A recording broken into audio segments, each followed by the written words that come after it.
Sizlar ham aniq shu savolni ko'p bergansizlar. Ya'ni imorat qurish uchun yerni uglovoydan olganim yaxshimi yoki fasadi bor ichkariga chuqurli joydan, ya'ni tartibvoy bo'lmagan holatda olganim yaxshimi degan savolni juda ko'pchilik beradi.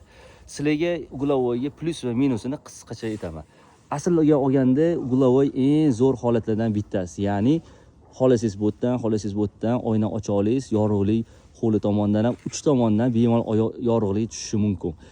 Ikkinchi yana qulaylik tomonligi, mana kichkina fasad bo'lsa ham imorat juda hashamatli, chiroyli va loyihalari juda mukammal darajada ko'rinadi. Buni minusi nima deysiz? Minusi ortiqcha xarajat.